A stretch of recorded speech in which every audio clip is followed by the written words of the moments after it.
Alright guys, so welcome to the vlog. My name is MisterET, and today we'll be talking about my 2015 MK7 GTI. So I've had this car now for 2.5 years, and the goal of this video today is to give you a long-term review of how the car has been for me during this time. So I purchased this car brand new from a Volkswagen dealership here in Quebec City on August 30th, 2015, so a late model for the 2015 version. And I've been using it now for about 2.5 years. This car has been through, I would say, 2 full winters up to this point, and it's going through its 3rd winter. So today's vlog is really going to be about how the car has gone, how it has performed, how the reliability has been, how everything has held up inside and out with regards to these harsher conditions. So this is a real world experience. I see a lot of vlogs online where people are talking about their cars and its reliability, and you're seeing some beautiful weather, some beautiful roads, some beautiful conditions to be in. You know, it's 70, 80, 90 Fahrenheit, or for my Canadian friends, it's, 15, 20, 25, 30 degrees Celsius. So, I mean, that's optimal for any car. So once you start putting a car through its paces in much colder weather, that's where you really start testing it. So, right off the bat, let's have a look at the car.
Alright, so welcome back. So as you can see, real world review.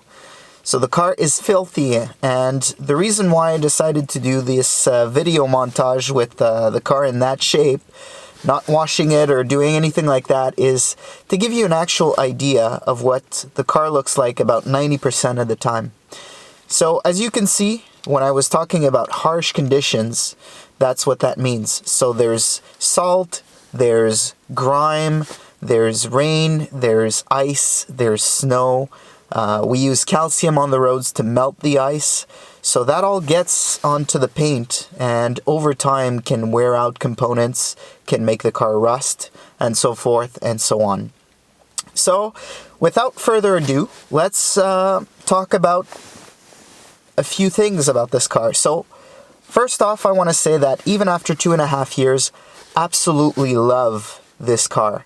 It's an absolute beast. Winter, summer, any condition, starts every morning, don't have to plug it in. I'm still on the original battery that I purchased with the car when I bought it brand new. I'm at 32,000 kilometers, or about 20,000 miles.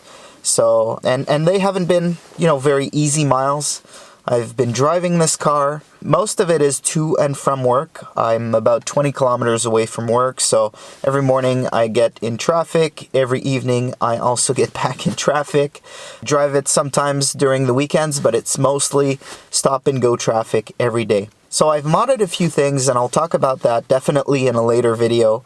But overall, I mean, the brakes, the pads, the original wheels, the original tires, everything on this car is as it was when it was brand new. So I haven't had to replace anything on the car, whether it's ball joints, whether it's bearings, whether it's any seal or any exterior or interior trim piece. I do have an issue right now, and I'm staring at it. The start engine stop button, the second end in the engine is actually peeling. So that actually poked me a couple times in the finger as that little piece was coming out. And you'll actually see online in a few different videos or a few search forums that that's actually a common problem with that car. So over the winter, I'll leave it like this, and when comes summertime, I'll probably be replacing the start-stop button by another factory one, and I'll probably end up adding a 3M film over it so that doesn't happen again. So that's probably the only thing that I would recommend doing to the car as far as wear and tear goes from brand new up until now. So as you can hopefully see, this is the only issue I'm having with the car right now.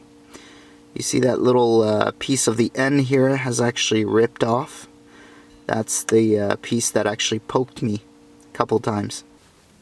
So the car's been extremely reliable. I've been to the dealership once to replace the suction pump, and that was a factory recall. Aside from that, I haven't really done anything to the car. You know, it's a really fun car to drive.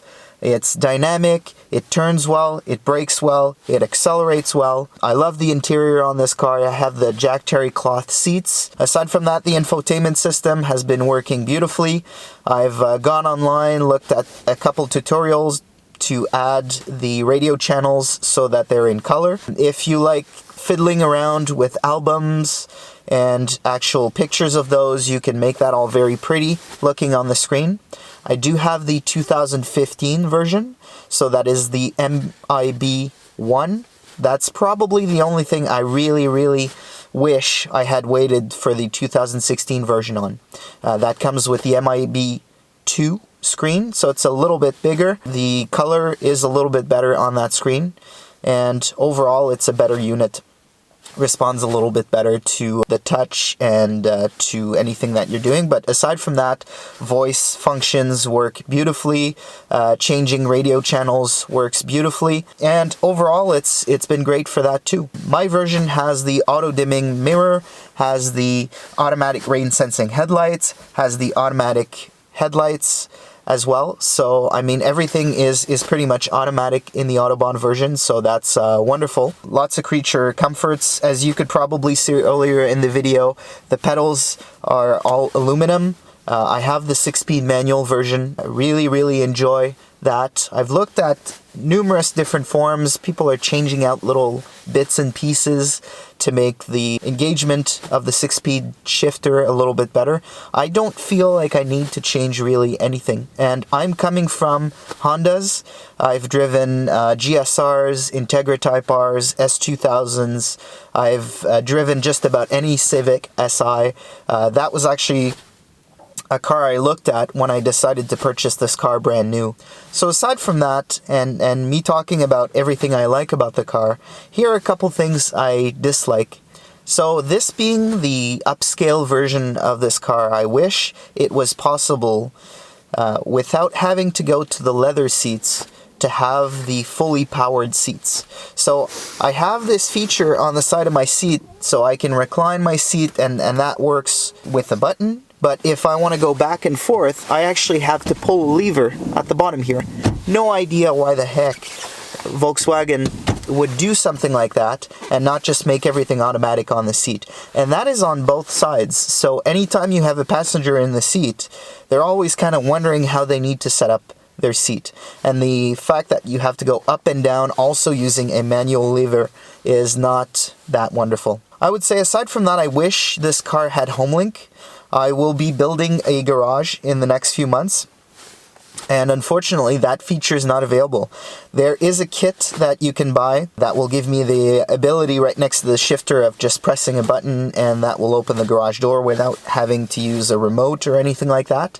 But that's $200 US, and I'm in Canada, so that's probably $300 once it's all said and done and it's in my driveway. So don't know if that's worth it versus just using a remote control to open the garage. Next thing is in the winter when you're driving this car, and that's unfortunately something that's present, I would say, in all VAG group cars, so Volkswagen Auto Group, so Audis, Porsches, and VWs.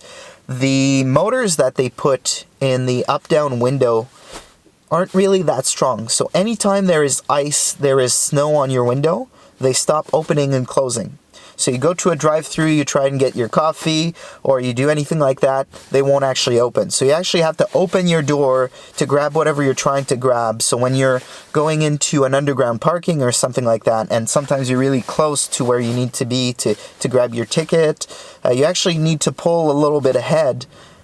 Sometimes that's really close to the gate, just to actually get your ticket.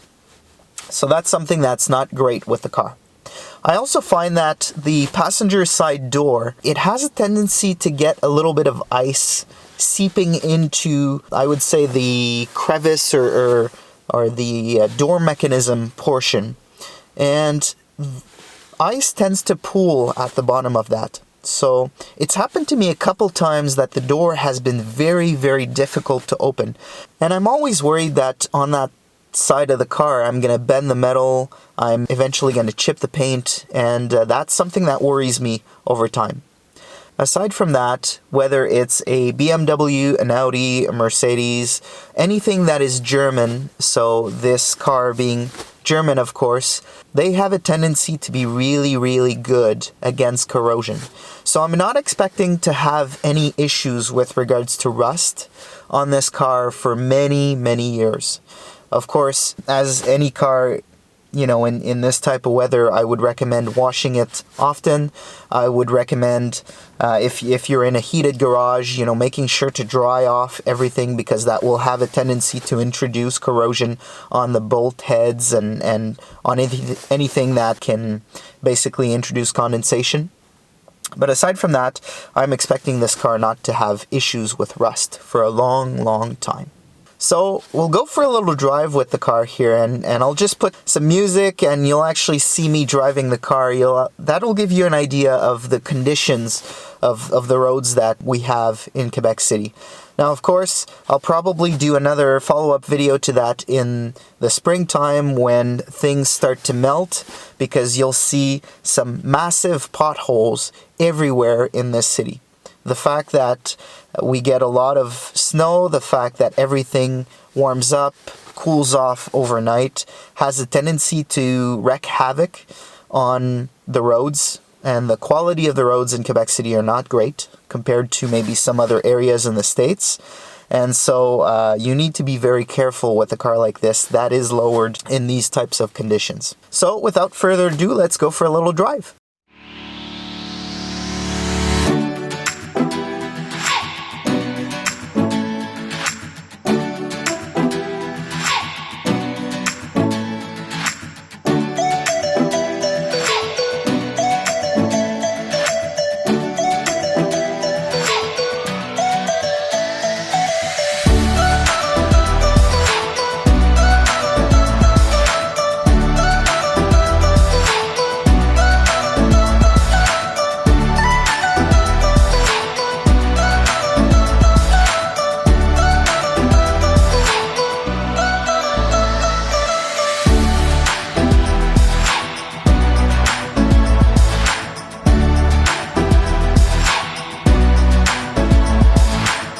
Okay, and welcome back. So as you can see, it's a bit bouncy. There's cracks in the roads in certain areas. So overall, a very nice product. Well put together, well engineered, something that will age well, something that you won't have premature wear, something that's enjoyable on a day-to-day basis, something that's quick, something that is modifiable for people who like tuning. I absolutely enjoy tuning. You will see videos in the future of me modifying this car and showing how easy it is to do so. So overall, if that's what you're looking for, whether you live in beautiful summer conditions year-long, whether you have winters like we do here, this is a fantastic buy. So there we go. This was my review, long-term, real-world review of my 2015 GTI. I hope you enjoy this content. If you did, please hit that subscribe button, turn on notifications, and I will try and make a video on a weekly basis as we get going. So, stay tuned.